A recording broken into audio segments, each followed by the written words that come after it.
Okay. Yeah. So, this is sort of like a let's eat and let's talk type of thing. Oh, for the record, normally I don't eat anywhere near my books or anything like that because I don't want to get food on my books and I don't want to get books on my food. Yeah. But I guess over time I've just become, I don't know, a bit more lax in that way or something. Maybe. Anyhow, this is the desk I normally work on. I actually cleared it off in order to eat here. I just didn't feel like eating anywhere else today. Um, right. Eh, Actually, I didn't think about it too much because I could go outside and eat right now. But anyhow, eh, this book here is called Game Architecture and Design. Yeah, I'll need to wash my hands again after I finish showing you it. But my food right now is too hot. I just took it straight out of the microwave. By the way, this food is mostly vegetables, and I love vegetables. I always have, even when I was much younger. I guess that means I was a fairly strange kid, because apparently most kids don't like vegetables, and they said like sugar. But um, I guess it's partly how my parents raised me, and partly because I read up on stuff by myself.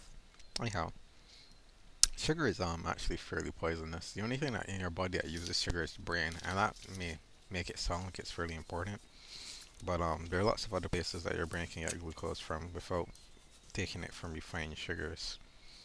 I don't know too much about it though, but I would say that it depends a lot on your body chemistry and on what you've been eating for the past few days, how much you've been sleeping and stuff like that.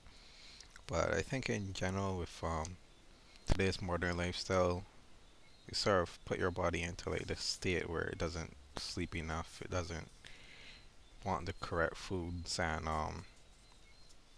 you don't focus enough on maintaining your own body.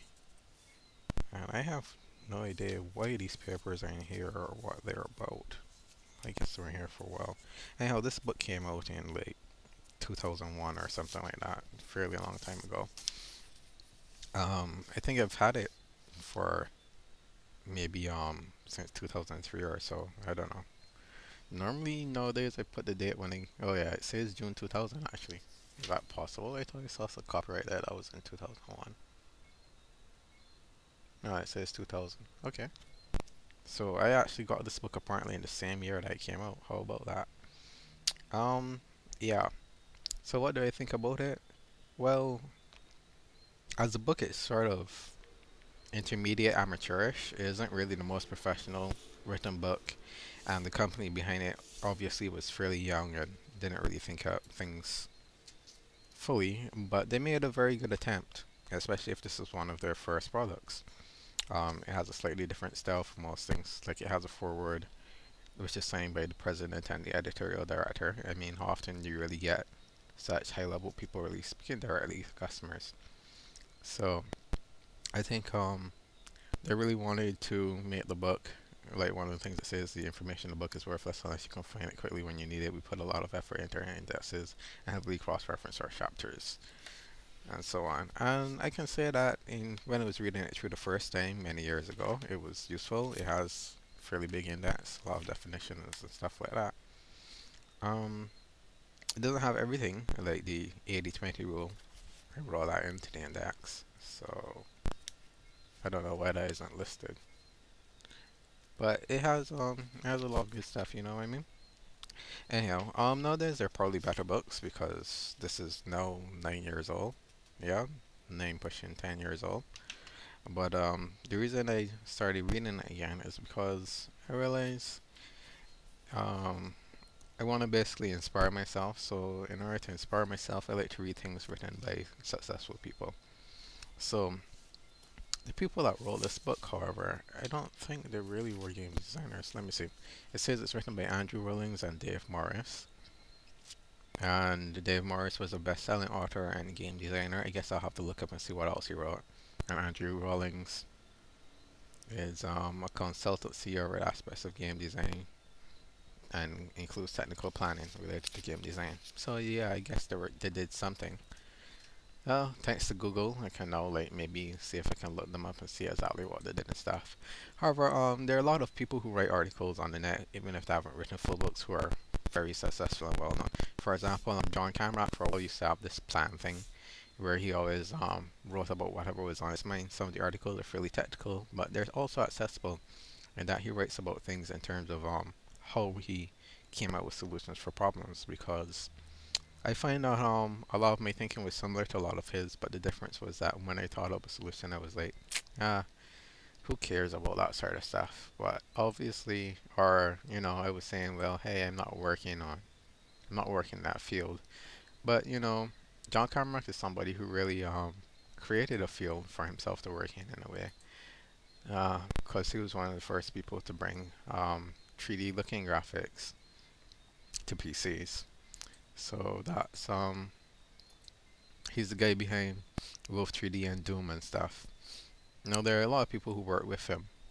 But originally when he started out, he basically started out alone. I'm not saying that he would have been able to get where he was alone, but I'm saying that his technical talent and his dedication to it is what made him successful, even if he's not famous in the wider sense of the word. And everybody that's been successful has written something somewhere. So it's good to read it to sort of see how these people think. I mean, it's possible that from reading it, you can only get a part of where they're coming from. You may not understand everything. But since it's written in English, once you understand in English, you can get an idea of where they're coming from.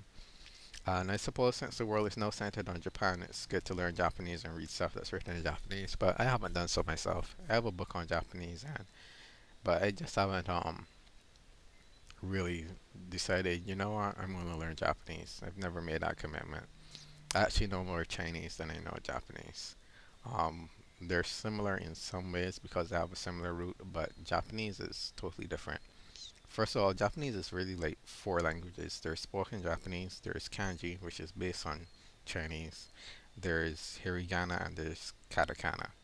Hiragana and katakana are both phonetic types of ways of writing what you say.